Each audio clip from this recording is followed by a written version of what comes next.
ಭಾರತ ದೇಶ ಸರ್ವ ಜನಾಂಗದ ಶಾಂತಿಯ ತೋಟ ಇದು. ಏನು ಹಿಂದುತ್ವ ಇವ್ರ ಧರ್ಮಸಿದ್ಧ ಯಾವ ಜಾತಿ ರೀ? ಲಿಂಗಾಯತ ಪಂಚಮಸಾಲಿ ಅಂತ ಹೇಳ್ತೀರಾ? ಮತ್ತು ಲಿಂಗಾಯತಕ್ಕೊಂದು ಧರ್ಮ ಇಲ್ಲ, ಇದು ಗುರುಗಳಿಲ್ಲ ಇದ್ದಾಗ ಇವ್ರು ಯಾಕಂದ್ರೆ ಹಿಂದುತ್ವ ಅಂತ ಪ್ರತಿಪಾದ ಮಾಡ್ತಾರೆ. ಎಲ್ಲಿದೆ ಹಿಂದುತ್ವ? ಏನು ಒಂದೇ ಜನಾಂಗ ಇದೆಯಾ ದೇಶದಲ್ಲಿ? ಯಾವ ದೇಶದಲ್ಲಿ ಜನಿಸಿದೆ ಅನ್ನೋದು ಅರಿವಿಲ್ಲ ಅವರಿಗೆ.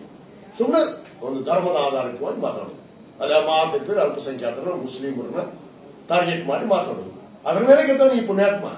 ಈ ಸಾರಿ ಇವ್ನು ತಾಕತ್ತಿದ್ರ ಈಗ ಹೆಂಗಾರು ಉಚ್ಚಾಟನೆ ಮಾಡಿದಾರಲ್ಲ, ಇವ್ನು ಇಂಡಿಪೆಂಡೆಂಟ್ ನಿಂದ ಇಲೆಕ್ಷನ್ ರಾಜೀನಾಮೆ ಕೊಟ್ಟು ನಾಳೆ ಇವ್ನು ತಾಕತ್ ತೋರಿಸ್ತೀವಿ ನಾವು ಬಂದು. ನಾನೇ ನಿಂದಿರ್ತೀವಿ ತಾಕತ್ತಿದ್ರೆ ಇವತ್ತು ನನ್ನ ಪಕ್ಷದಲ್ಲಿ ವಿನಂತಿ ಮಾಡ್ಕೋತೀನಿ, ನನಗೆ ಟಿಕೆಟ್ ಕೊಡ್ರಿ ಕಾಂಗ್ರೆಸ್ ಅಂತ. ಇವತ್ತು ನಾನೇ ನಿಲ್ತೀನಿ.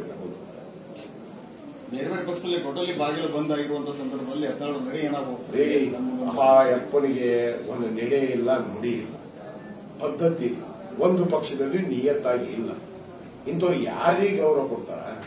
ಯಾವ ಪಕ್ಷದಲ್ಲಿ? ಒಂದ್ ಸಾರಿ ಟಿಪ್ಪು ಸುಲ್ತಾನ್ ವೇಷ ಹಾಕ್ತಾರ, ಒಂದು ಸಾರಿ ಹಿಂದೂ ಅಂತ ಹೇಳ್ತಾರ, ಒಂದು ಸಾರಿ ಆ ಧರ್ಮ ಅಂತ ಹೇಳ್ತಾರ. ಇಂಥವ್ರು ಯಾರು ನೆಮ್ತಾರ್ರಿ? ಇಂಥವ್ರು ಬಹಳ ಜನ ಊಟಿ ಸತ್ತು ಹೋಗ್ಯಾರ. ಈ ರಾಷ್ಟ್ರ ನೋಡ್ತಾ ಬಂದಿದೆ.